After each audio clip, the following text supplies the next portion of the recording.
Hi ನಮಸ್ತೆ, cook with Shri YouTube ಚಾನಲ್ಗೆ ನಿಮ್ಮೆಲ್ಲರಿಗೂ ಸ್ವಾಗತ. ನಾನು ನಿಮ್ಮ ಪ್ರೀತಿಯ ಗೆಳತಿ ಶ್ರುತಿ ಸುಂದರ್.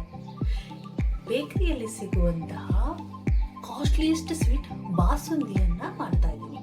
ಹಾಗಿದ್ರೆ ಹೇಗೆ ಮಾಡೋದು ಅಂತ ತೋರಿಸ್ಕೊಡ್ತೀನಿ. ಬಾಸುಂದಿ ಮಾಡೋದಕ್ಕೆ ಬೇಕಾಗಿರುವಂಥ ಇಂಗ್ರೀಡಿಯೆಂಟ್ಸ್ ಮಿಲ್ಕ್ ಮೇಡ್, ಹಾಲು, ಸಕ್ಕರೆ, ಕ್ರಶ್ಡ್ ರೋಸ್ ಪೆಟಲ್ಸ್, ಒಣದ್ರಾಕ್ಷಿ, ಬಾದಾಮಿ, ಗೋಡಂಬಿ ಮತ್ತೆ ಕೇಸರ್ನ ಯೂಸ್ ಮಾಡಿದ್ದೀನಿ. ನಿಮಗೆ ಬೇಕು ಅಂದರೆ ಪಿಸ್ತಾ ಕೂಡ ನೀವು ಯೂಸ್ ಮಾಡ್ಕೋಬಹುದು. ಹಾಗೆ ಸಕ್ಕರೆ ಬದಲಾಗಿ ಪೂರಾ ಸಕ್ಕರೆ ಕೂಡ ನೀವು ಯೂಸ್ ಮಾಡ್ಕೋಬಹುದು. ಫಸ್ಟ್ ನಾನು ಡ್ರೈ ಫ್ರೂಟ್ಸ್ ಎಲ್ಲ ಅದನ್ನು ಡ್ರೈ ಆಗಿ ರೋಸ್ಟ್ ಮಾಡ್ಕೊಳ್ತಾ ಇದ್ದೀನಿ. ನೀವು ಸ್ವಲ್ಪ ತುಪ್ಪ ಹಾಕೊಂಡು ರೋಸ್ಟ್ ಮಾಡ್ಕೊಳ್ಳಿ. ಜಾಸ್ತಿ ತುಪ್ಪ ಹಾಕೋಬಾರ್ದು, ಸ್ವಲ್ಪ ಹಾಕೋಬೇಕು. ಬೇಕಂದ್ರೆ ಬೆಣ್ಣೆ ಕೂಡ ನೀವು ಯೂಸ್ ಮಾಡ್ಕೊಳ್ಳಿ. ಸ್ವಲ್ಪ ಲೈಟಾಗಿ ರೋಸ್ಟ್ ಆದರೆ ಸಾಕು. ಈಗ ಮೊದಲನೇ ಸ್ಟೆಪ್ ಬಂದು ಹಾಲನ್ನು ಕಾಯಿಸ್ಕೋಬೇಕು. ಸೊ ಹಾಲು ಉಕ್ಕೋವರೆಗೂ 1 ಮಿನಿಟ್ ವೆಯ್ಟ್ ಮಾಡೋಣ. ಇನ್ನೇನು ಹಾಲು ಉಕ್ತಾ ಇದೆ ಅನ್ನುವಾಗ ನಾವು ಕಂಟಿನ್ಯೂಸ್ ಆಗಿ ಹಾಲನ್ನ ಸ್ಟಿರ್ ಮಾಡ್ಕೊಳ್ತಾನೆ ಇರಬೇಕು. ಕೈ ಆಡಿಸ್ತಾ ಇರಬೇಕು ನೀಟಾಗಿ. ಹಾಗೆ ಹಾಲಿಗೆ ನೀರು ಹಾಕಬಾರ್ದು, ಗಟ್ಟಿ ಹಾಲಲ್ಲೇ ಮಾಡಬೇಕು. ನಾನಿಲ್ಲಿ 1 ಲೀಟ್ರ್ ಹಾಲನ್ನ ಯೂಸ್ ಮಾಡಿದ್ದೀನಿ. ಈ 1 ಲೀಟರ್ ಹಾಲು ಅರ್ಧ ಲೀಟರ್ ಆಗೋವರೆಗೂ ಹೀಗೆ ಸ್ಟಿರ್ ಮಾಡ್ಕೊಳ್ತಾನೆ ಇರಬೇಕು. ಈಗ ಹಾಲು ಉಕ್ಕೋದಕ್ಕೆ ಶುರು ಆಗಿದೆ. ಈಗ ನಾನು ಸಕ್ಕರೆಯನ್ನ ಆ್ಯಡ್ ಮಾಡ್ಕೊಳ್ತಾ ಇದ್ದೀನಿ.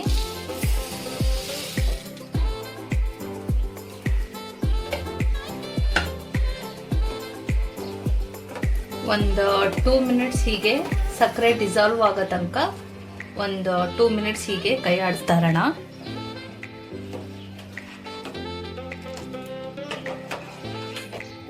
ಫ್ರೆಂಡ್ಸ್, ಬಾಸುಂದಿ ಮಾಡೋದಕ್ಕೆ ತುಂಬಾನೇ ಪೇಷನ್ಸ್ ಬೇಕು. ಯಾಕಂದ್ರೆ ಈ ಸ್ವೀಟ್ ಮಾಡೋದಕ್ಕೆ ಮಿನಿಮಮ್ ಅಂದ್ರೂ 45 ಮಿನಿಟ್ಸ್ ಬೇಕು. ಸಕ್ಕರೆ ಕರಗಿ ಸ್ವಲ್ಪ ಹಾಲು ಗಟ್ಟಿ ಆಗೋವರೆಗೂ ನೀವು ಕೈ ಆಡಿಸ್ತಾನೆ ಇರಬೇಕು. ಈಗ ನಾನು ಫ್ರೈ ಮಾಡಿಟ್ಕೊಂಡಿರುವಂತಹ ಡ್ರೈ ಫ್ರೂಟ್ಸ್ನ ಆ್ಯಡ್ ಮಾಡ್ತಾ ಇದ್ದೀನಿ.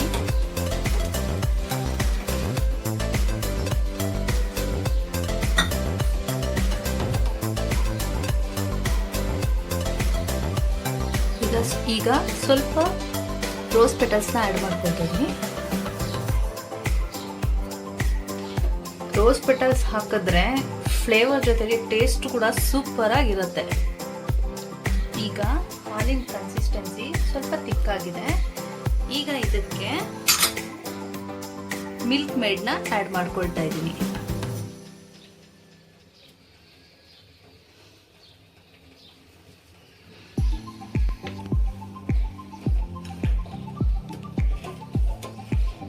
ಮಿಲ್ಕ್ ಮೇಡ್ ಹಾಕಬೇಕಾದ್ರೆ ಕಂಟಿನ್ಯೂಸ್ ಆಗಿ ಸ್ಟಿರ್ ಮಾಡ್ಕೊಳ್ತಾನೆ ಇರಬೇಕು.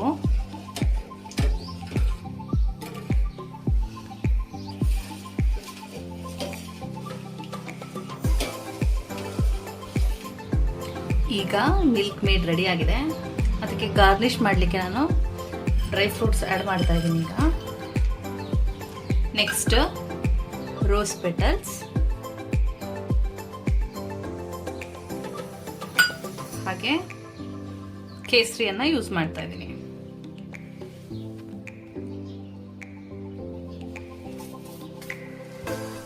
ಒಂದು ರೌಂಡ್ ಮಿಕ್ಸ್ ಮಾಡ್ಕೊಂಡ್ಬಿಡೋಣ. ಕೂಲ್ ಆದ್ಮೇಲೆ ಫ್ರೀಜರ್ ಅಲ್ಲಿ 2 to 3 hours ಕೋಲ್ಡ್ ಆಗೋದಕ್ಕೆ ಇಟ್ಬಿಡೋಣ. ಫ್ರೆಂಡ್ಸ್, ಈಗ ಟೇಸ್ಟಿ ಆ್ಯಂಡ್ ಸ್ವೀಟ್ ಆಗಿರುವಂತಹ ಬಾಸುಂದಿ ರೆಡಿಯಾಗಿದೆ. ಯಾರಿಗೆಲ್ಲ ಸ್ವೀಟ್ಸ್ ಅಂದರೆ ತುಂಬಾ ಇಷ್ಟನೋ ಅವ್ರು ಒಂದ್ಸಲ ಈ ಸ್ವೀಟ್ನ ಮಾಡ್ಕೊಳ್ತೀನಿ. ತುಂಬಾ ಚೆನ್ನಾಗಿರುತ್ತೆ. ಹಾಗೆ ಯಾರಿಗೆಲ್ಲ ಸ್ವೀಟ್ ಅಂದ್ರೇ ಇಷ್ಟ ಇಲ್ವೋ ಅವರು ಕೂಡ ಒಂದ್ಸಲ ಟೇಸ್ಟ್ ಮಾಡಿ, ನಿಮಗೂ ಕೂಡ ಇಷ್ಟ ಆಗುತ್ತೆ.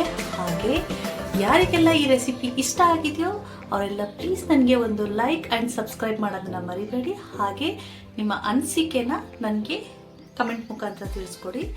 ಅಲ್ಲಿವರೆಗೂ ಟೇಕ್ ಕೇರ್. ಬಾಯ್ ಬಾಯ್.